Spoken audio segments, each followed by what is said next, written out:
In ecology, when we want to demonstrate the relationship between organisms in a food chain, okay, we use what we call a pyramid to show it. Okay, so a pyramid, right, is basically a graphical representation of the relationship between the biotic factors, or what you call the organisms, at different trophic levels of a food chain.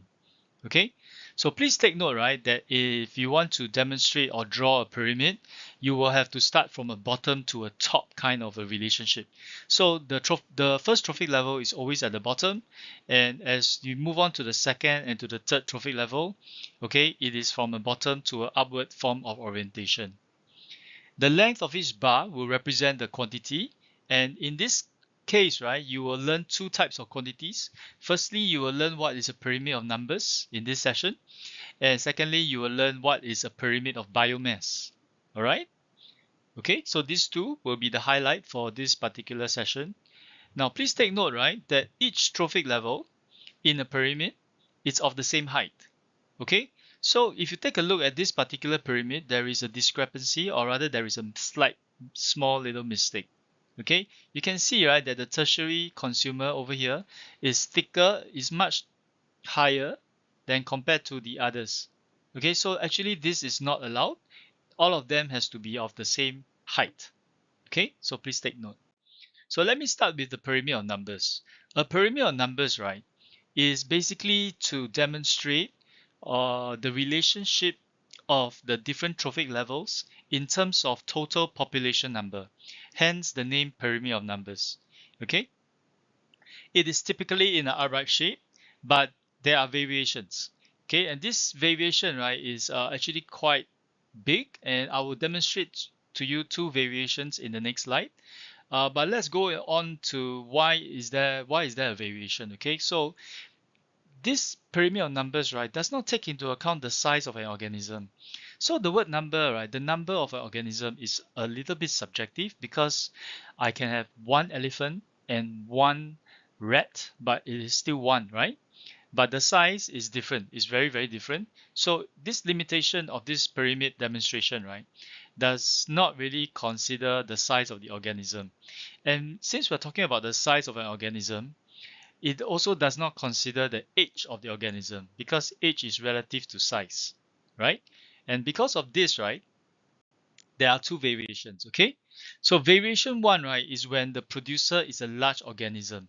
So I can have one oak tree, which is the bottom trophic level, a producer, and on this oak tree I can have a lot of insects on it, and there are few woodpeckers that feeds on the insect. So this is a sustainable food chain, but because we are talking about numbers, so there is a slight variation to this. Okay, the second one, right, is when the parasites are actually part of the food chain. So parasites are very small, and so there on the ladybird, right, there can be a lot of parasites, which means in terms of numbers, right, the length of the parasite bar is higher than the length of the ladybird bar. Okay, so these two variations is due to size. When the producer is of a large organism, okay, which will lead to variation number one, or when the highest trophic level is a small organism, which will lead to variation number two. A pyramid of biomass, on the other hand, does not compare numbers. Okay, it compares the total biomass of organisms between each trophic level, which means it compares the total dry mass without water. Okay, or what we call biomass is somewhat the same as dry mass, but not really the same. So in terms of comparing numbers, right, a pyramid of biomass compares the weight. Okay, it is a more accurate representation of energy flow. It is more consistent. Okay, but in order to do this, right, organisms has to be killed to obtain the biomass. So it's a little bit invasive. Now let's take a look at this example. Over here, you can have a pyramid of numbers, which is demonstrated just now. But if you were to convert them, right, into a pyramid of biomass, it becomes, right, what we call a very, how do I say, a very stable kind of a pyramid structure.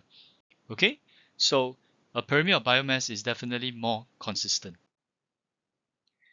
But there is one variation, okay, when the producer is a phytoplankton. Now, please take note, a phytoplankton, right, is not a plant. Okay, not necessarily having chlorophyll, right, makes you a plant. So there is a group of animals, right, or microorganisms. They are considered planktons, and there are actually two types of planktons. So take a look at the one over here that I'm circling. Okay, you can see phytoplanktons are green, and they are not plants, but they can photosynthesize. Okay, now they have a natural predator known as the zooplanktons. So these zooplanktons, right, will feast on the phytoplankton, and because of this relationship, right, it is a little bit hard for me to explain, and you can actually read it over here, all right? But this relationship is sustainable. But when it comes to planktons, right, the pyramid doesn't shows a very traditional triangle form. Okay, and this is the only variation for a pyramid of biomass. All right. Now this is the end of the session on pyramids. So you have to remember the pyramid of numbers, and you have to remember the pyramid of biomass, and you must remember the two different types of variation. Okay? Yep, that's it. Thank you.